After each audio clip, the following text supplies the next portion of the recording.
Praise the Lord friends. இன்றைக்கும் நம்ம தியானிக்கக்கூடிய வசனம் லூக்கா 14வது அதிகாரம் 13-14.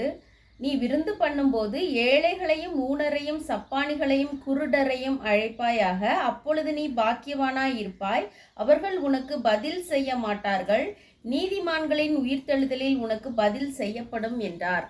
ஆமாம் ஃப்ரெண்ட்ஸ், நம்ம யார்கிட்டலாம் நல்லா கொடுத்துக்குவோம், வாங்கிக்குவோம். நம்ம ஃப்ரெண்ட்ஸு நம்மளுக்கு மறுபடியும் அவங்களால செய்ய முடியுமா, அப்படிப்பட்டவங்கள்ட்ட நம்ம கொடுக்குறோம், வாங்குகிறோம். ஆனால் ஆண்டவர் என்ன சொல்கிறாரு, உனக்கு நீ கொடுத்த காரியத்துக்கு பதிலாக திருப்பி தர முடியாத கஷ்டப்படுறவங்க, ஏழைங்க, சப்பானிகள், ஊனர், அப்படி ஒடுக்கப்பட்டவங்க, நசுக்கப்பட்டவங்க, இவங்களுக்கெல்லாம் நீ நன்மை செய்ய, அவங்க உனக்கு பதிலே செய்ய முடியாது. ஆனால் நீதிமான்கள் உயிர்த்தெழுதல்ல கர்த்தர் உனக்கு அதுக்கான பலனை தருவார் அப்படின்னு சொல்கிறாங்க. ஃப்ரெண்ட்ஸ், நம்மளும் எப்பயுமே ஒடுக்கப்பட்டவங்க, கஷ்டப்படுறவங்க மேலே ஒரு கரிசனையோடையே இருக்கிறதுக்கு அழைக்கப்பட்டிருக்கோம் ஃப்ரெண்ட்ஸ்.